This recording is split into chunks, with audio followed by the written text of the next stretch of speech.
right, so get ready, because we're about to do a deep dive today. Oh, I'm ready. We're diving into a single source, but it's a rich one. Okay. We're hanging out with Joe Rogan and the comedian Andrew Schulz from a recent episode of the Joe Rogan Experience podcast. Nice. It's like we get to be little flies on the wall listening to these two insightful and hilarious guys. Yeah.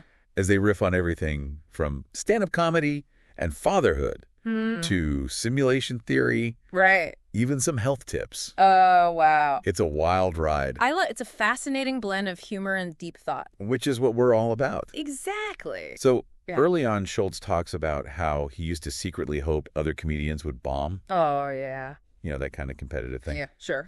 But then he had this realization, Okay. and he compared comedy to martial arts, Interesting. saying that in martial arts, you're actually better off supporting your fellow practitioners because it raises the bar for everyone. I see. So what's interesting about this is how Schulz connected this supportive mindset to his own comedic growth. Right.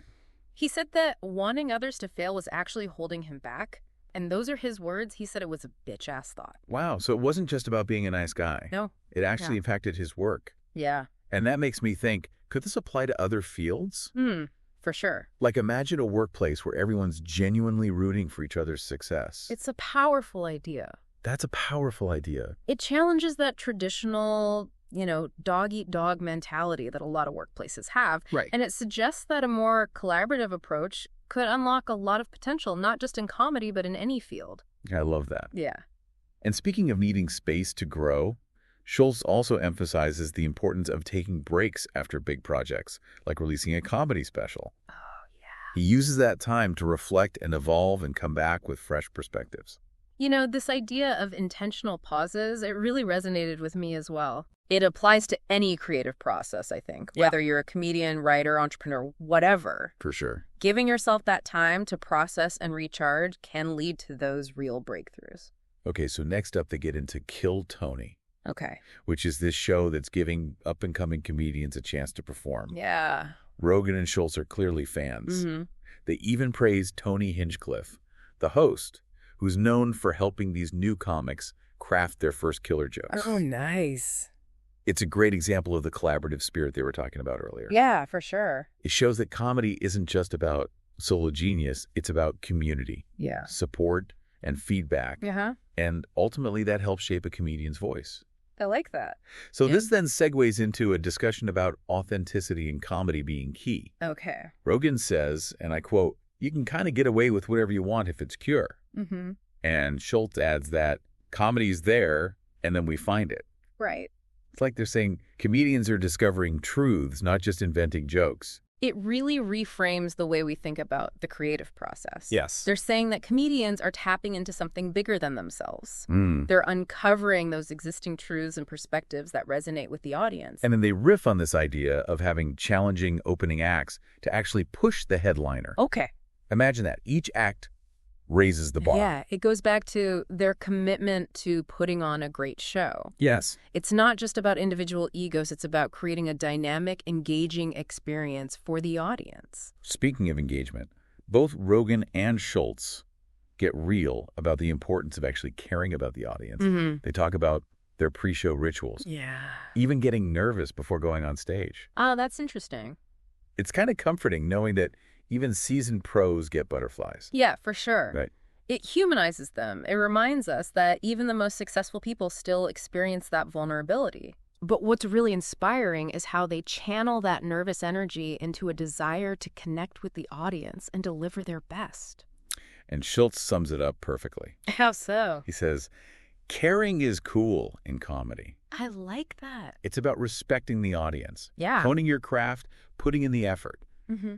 I feel like that's a principle that translates way beyond comedy. Absolutely. Yeah. Whether you're presenting at a conference, Yeah. pitching an idea, even just having a conversation, genuinely caring about the other person's experience makes all the difference. So from there, the conversation takes a more personal turn, with Schulz opening up about a time he had breathing problems Okay. that turned out to be stress-induced, Wow. linked to struggles with infertility.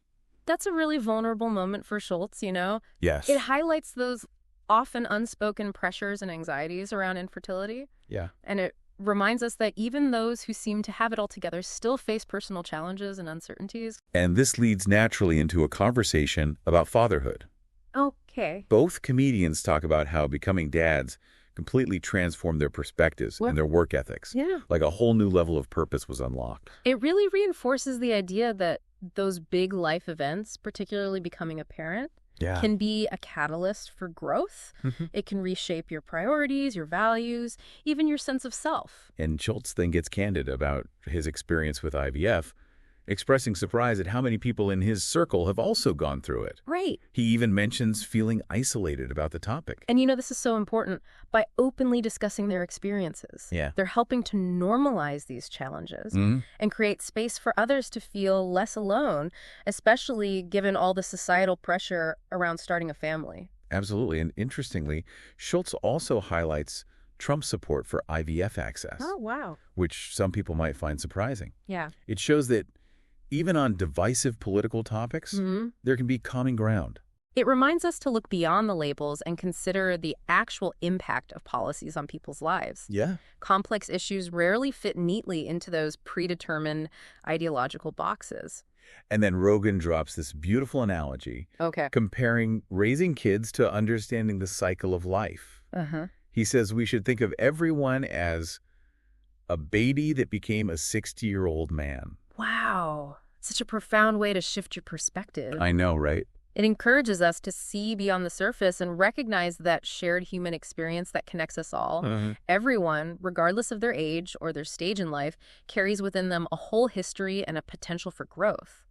Both comedians stress the importance of letting fatherhood change you, embracing the adjustments it brings. Yeah. It's a challenge to the idea that your identity remain static. They're saying growth and change are essential, especially during those big transitions like becoming a parent. And this leads to a discussion about their heightened awareness of the world and their responsibility to it after becoming fathers. Like the stakes are suddenly higher. It speaks to the profound shift in perspective that often accompanies parenthood. Right. You're no longer just an individual. You're responsible for shaping the world your children will inherit. Are you ready to go deeper down the rabbit hole? Let's shift gears and explore a topic that's been capturing the imaginations of many simulation theory. Ooh, okay, I'm intrigued. What do Rogan and Schulz have to say about this mind-bending concept? Well, they approach it with a mix of curiosity and skepticism. Exploring the idea that we might be living in an advanced, indistinguishable simulation. Now things are getting really interesting. What implications do they explore? They ponder what this could mean for free will, for consciousness, even the nature of existence itself. Wow, that's a lot to wrap your head around. Yeah. So do they come to any conclusions about whether or not we're living in a simulation? They don't offer definitive answers, but they raise a lot of thought-provoking questions. They debate the possibility of consciousness interacting with a non-real world, suggesting that our perception of reality might be far more complex than we currently understand. So what does this all mean for us, the listeners? Wow. What's the takeaway from this deep dive into simulation theory? It encourages us to question our assumptions about reality and to remain open to the possibility that there's more to the universe than we can currently perceive. That's a pretty good takeaway. Yeah. Always keep an open mind. For sure. What else do Rogan and Schulz discuss in this simulation theory segment? Well, Schulz shares his belief that artificial intelligence, AI, could be the god of our simulation. AI is the ultimate creator. It's a concept that both Rogan and Schulz find intriguing and potentially concerning.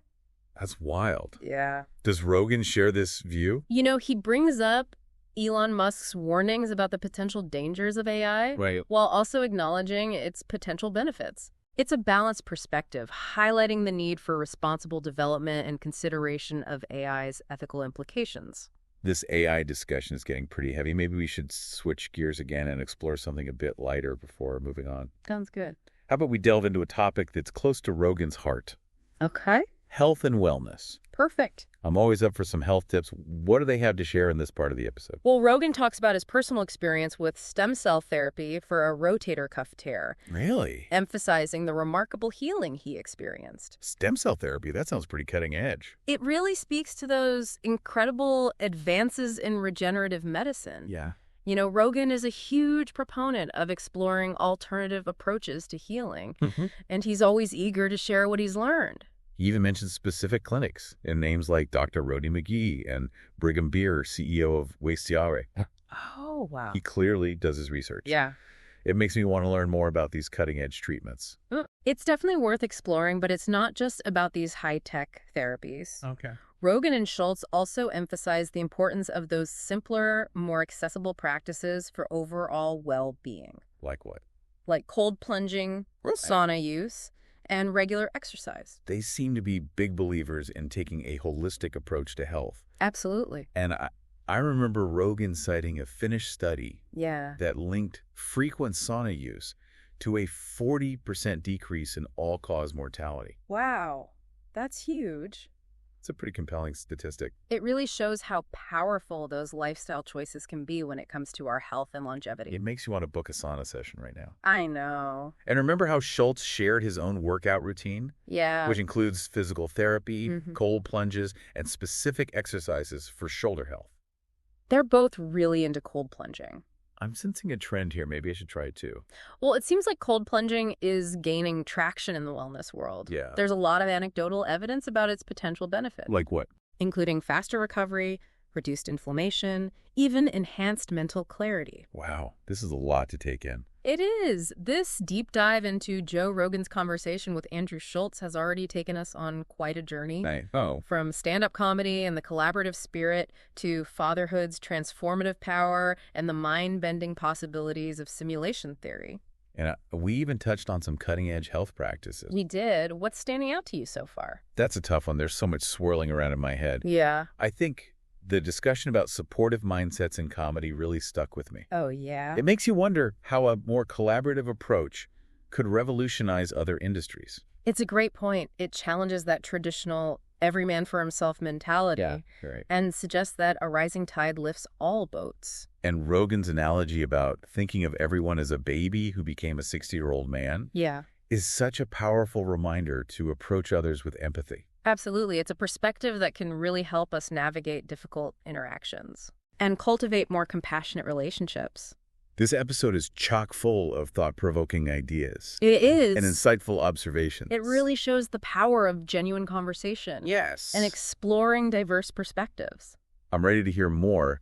What other fascinating topics did Rogan and Schulz dive into? Well, picking up where we left off, Rogan and Schulz were really deep in the realm of simulation theory. Right. And things were getting pretty existential. And I remember Schulz had this idea about AI being like a god in the simulation. Yeah, he proposed that artificial intelligence could be the god of our simulated reality. It's a pretty wild concept. It is a fascinating idea. It makes you question the very nature of creation and consciousness. Especially if we're living in a simulation. Exactly. It really makes you think. Does Rogan buy into that? Well, he brings a bit of caution to the conversation. Okay. Referencing Elon Musk and his warnings about the potential dangers of AI. Right. He acknowledges the potential benefits, of course, but points out that things could go sideways if we're not careful. It's a bit unnerving, like a sci-fi movie waiting to happen. It is, but it reminds us that with any powerful technology, there are inherent risks. Oh, sure. But as Musk himself has said, AI has the potential to be a force for good in the world. Right. It's all about responsible development and ethical considerations. So they're not anti-AI. They're just saying we need to be careful. Exactly. So where does the conversation go from there? They get into a discussion about the global race to develop advanced AI. Oh, okay. And Rogan expresses concern about the implications of who gets there first, whether it's the United States or China. He suggests that whoever wins this race might have a significant advantage in shaping the future. That's a little scary. It is. It highlights those geopolitical stakes involved with new technologies. Yeah. And they both seem to agree on the need for international cooperation, responsible innovation as we navigate this new frontier. It really makes you wonder if the fate of humanity might depend on how we handle AI. It's a huge question. But let's switch gears again. Okay. Where do they go next? From AI, they make a seemingly abrupt jump to a topic that has captivated Rogan for years. Okay. UFOs. Wait, UFOs? How do they even get there from AI? It might seem like a leap, But both topics tap into a fascination with the unknown. That's true. They're both pushing the boundaries of what we understand about the universe. Yeah, okay, I see the connection. And they discuss those recent congressional hearings on UAPs. UAPs? That stands for Unidentified Aerial Phenomena. Right. It's the government's preferred term now instead of UFOs. Oh, interesting. But these hearings are a sign that this once fringe subject is being taken seriously. It's pretty wild to think about how the conversation has shifted. It really is. What used to be taboo is now being discussed openly. By government officials, even? So what are Rogan and Schulz's takes on all of this? Do they believe in aliens? They approach it with a healthy dose of skepticism. Okay. But they also acknowledge that some UAP sightings defy conventional explanations. They don't rule out the possibility that some of these encounters could involve advanced technology, perhaps even extraterrestrial. Okay, so they're keeping an open mind. Exactly. But they emphasize that we need more data and rigorous scientific investigation before jumping to any conclusions. But the fact that this conversation is happening on a mainstream platform like Rogan's show? It shows how much the dialogue has shifted. So where does their UFO conversation go? Well, they speculate about what it would mean for humanity to make contact with an alien civilization. Oh, wow. Exploring a range of possible scenarios, from awe-inspiring to downright terrifying. Right, like what if they're hostile? Exactly. They talk about the potential impact on humanity, both positive and negative. That's heavy stuff. Makes you think about our place in the universe. It's a question that has fascinated humans for a long time. Yeah. And like AI, this topic is moving from science fiction into the realm of serious discussion. It seems like we're on the verge of some big changes in how we understand the world. And that leads perfectly into the next big topic. Okay. Consciousness and the nature of reality. Okay, this is getting deep. They tackle it from multiple angles. Okay. Exploring different perspectives on what consciousness is, where it comes from, how it interacts with the world. Those are some of life's biggest questions. They discuss the possibility that consciousness might not be solely a product of the brain. So something else. Perhaps a fundamental property of the universe itself. Like gravity. Exactly. That's a mind-blowing concept. It challenges the materialist view that many of us have grown up with. And they connect this back to the simulation theory discussion. They do. How so? Suggesting that if consciousness is fundamental, it could exist independently of a physical body. Okay. Perhaps even within a simulated reality. Whoa, that's a lot to process. It is. So do they offer any practical advice on how to tap into this deeper level of consciousness? They explore practices like meditation, mindfulness, even psychedelics. Oh, wow. As potential tools for expanding consciousness. So it's not just abstract philosophy. No, they're offering actionable steps for those who want to explore these ideas. I like that. It's not just listening, it's doing. It's about integrating these concepts into our lives, seeing how they contribute to personal growth. Where do they go next? This feels like a nonstop roller coaster. After exploring consciousness, they tackle another fundamental aspect of the human experience. Okay, lay it on me. Dreams. Dreams. I'm intrigued. They share personal anecdotes about their own vivid dreams. I love hearing about other people's dreams. They can be so strange. They are. But sometimes so meaningful. And they explore the idea that dreams might be a way for our subconscious minds to process things. Like what? Emotions, unresolved issues, or even connect with something beyond our waking awareness. So dreams could be more than just random neural activity. They could hold valuable insights. Okay, so I should start keeping a dream journal. It might be worth a try. What's next? Do they ever bring it back down to earth? Well, after consciousness and dreams, they tackle death. Oh, wow. Nothing is off limits. They approach it with humor and philosophical contemplation. Exploring different cultural perspectives. The afterlife. The meaning of life. Those are some heavy topics. They are, and they don't claim to have all the answers. Sure. But they encourage listeners to think about their own beliefs. About death. Yeah, and what it means for their lives. It's a good reminder to live with intention, knowing our time is limited. Exactly. And that leads to a discussion of legacy. They ask, what do we want to leave behind? It's great that they don't shy away from these existential questions. They want us to think about the impact we make and how we'll be remembered.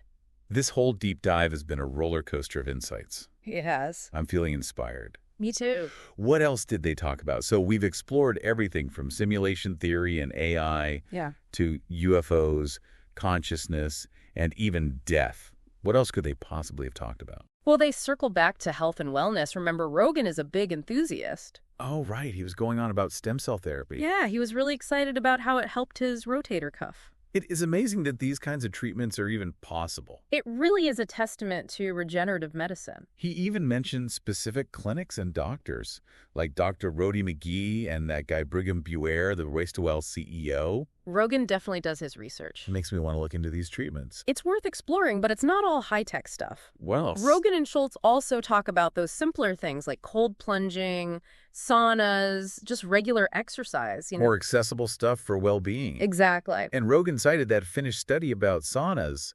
Wasn't it like a 40% lower mortality rate for people who use them a lot? Yeah, pretty compelling. Makes you want to book a sauna session right now.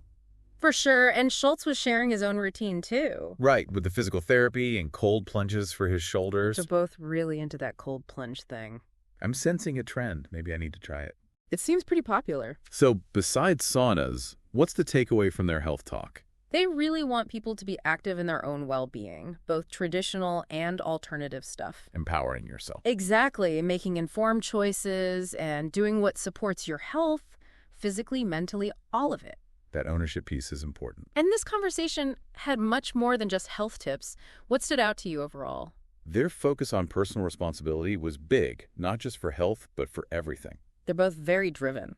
Inspiring to hear their journeys. And the importance of mindset, too, how our thoughts can help or hurt us. Yeah, like that growth mindset idea, embracing challenges. Setbacks can be stepping stones. And that striving for excellence should be enjoyable, not just a grind. Finding the joy in it. So much good stuff in this episode has got me energized. As we wrap up our deep dive, what final thought do you have for the listeners? I'd say reflect on what resonated. Was there an aha moment?